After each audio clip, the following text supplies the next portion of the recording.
You're listening to Better at English, episode 40. Hi, English learners. Lori here, your teacher from betteratenglish.com. In this episode of Real English Conversations, you'll hear part 5 of my conversation with Kyla. This is the final part of our conversation about the book Daily Rituals by Mason Curry.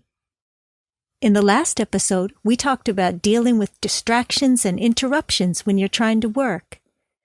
This time, we talk about one of the biggest interrupters of all, email.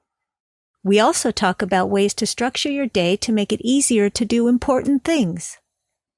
If you want to read along as you listen, you can download the full transcript, including a bonus vocabulary lesson, at betteratenglish.com/transcripts. After the conversation, I'll be back with 3 questions you can use for speaking practice. Oh, and one final note. I've marked this episode as explicit because near the end of the conversation, I say a couple of mildly vulgar words. They're very common slang words that you hear all the time on TV, but I'm playing it safe and warning you anyway.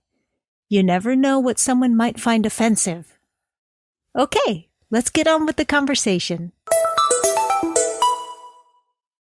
I was going to say, I guess one drawback about the book actually is that so much of it is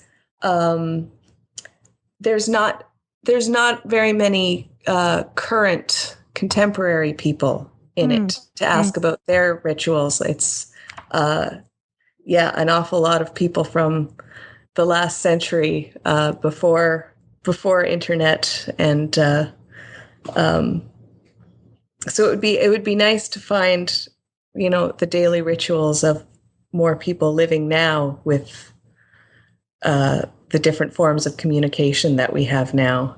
Right. Because, of course, there were several people that would have, they'd have their hour in which they would make their phone calls to their agents or their phone calls to newspapers, or, and it was still there's because you still had the communication that was required with the rest of the world. But I think it was probably much easier to schedule, okay, this is the time that I'm going to be on the telephone because this is when I have access to a telephone. Or, right. This is the time of day when I sit and write my letters and read my letters, which there's no reason why we can't do that now. But I think it's easier when you have a physical letter that you can put in a pile on the bedside table or the coffee table. And right. And it's also there's a limit there. It's self-limiting. You see that, okay, I have 5 letters I have to answer. That's and right. that it's not like today with email where at any second you can get more added to that pile and you never know when you're going to get one. That's right. You're sitting there answering. It's like, I have 5 emails to respond to. And by the time you're done, there's 5 more. Exactly. Or you send your answers and then the person replies right away with still more questions and it never ends. Yeah.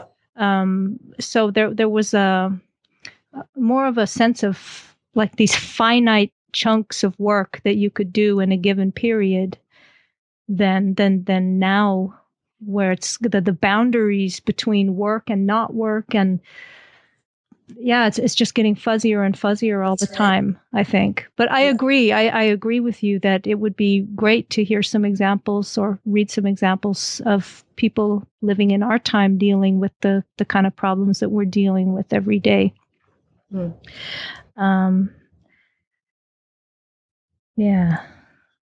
Very cool.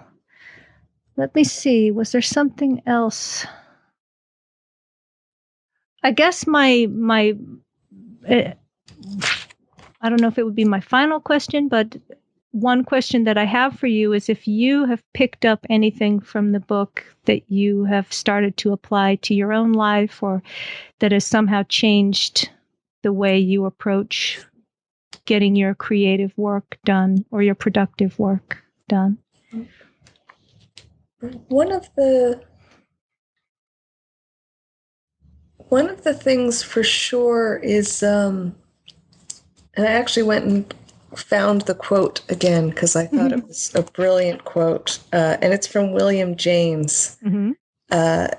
And he talks about what he calls the effortless custody of automation. And Whoa. that's sort of, I have really tried to, it's sort of the opposite of automating the creative process, but that's automating the mundane process. Mm-hmm. And I found a little bit of success, and I think it has grown over time and will continue to grow. Mm-hmm. But sort of like we kind of have a routine in my household of like when dishes get washed and when they get put away and who does what. Mm-hmm. And I think that's sort of making habits out of the mundane but utterly necessary things that have to happen. Oh, And right. just kind of getting those things out of the way without having to think about them leaves you more time and more space to do the things that really matter, which, is creative work or, Yeah. learning new things. And I think that was sort of oddly enough one of the things that I really took from that book. And it's almost the opposite of what the book was about in some ways. Well, I guess what I would say about that is that maybe that's your way of kind of clearing the space that you need to then be able to take the time for yourself, for your creative projects, because you don't have all these nagging little to-dos left kind of unfinished. Sitting in the back of the brain. And yeah. It's hard to do this without getting into like David Allen GTD terminology and start talking about like open loops. And I have an in-out box. Exactly. But there's really, I really think that's true that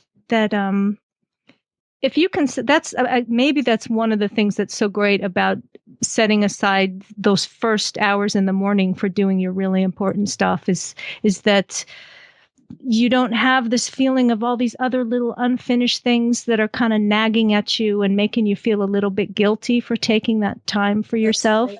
Yep. Because so much of what at least for me, when I'm doing something creative, I often will end a session and feel like, well, I did put in the hours, I did do stuff, but I don't really have anything I would be proud to show anybody today. Right. And that can make you feel, at least can make me feel a little bit guilty that like you didn't accomplish anything. Yeah, and that like, oh, who am I to think I should be able to sit here and spend this time doing this thing that I enjoy, that feeds my soul, when I have all this other unfinished stuff done that other people are depending on me for. Right.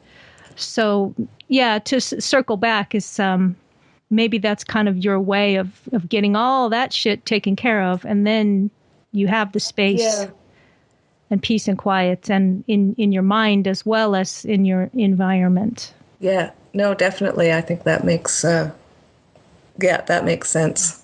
Yeah, I hope so. It kind of, exactly. It allows for sort of not just sort of,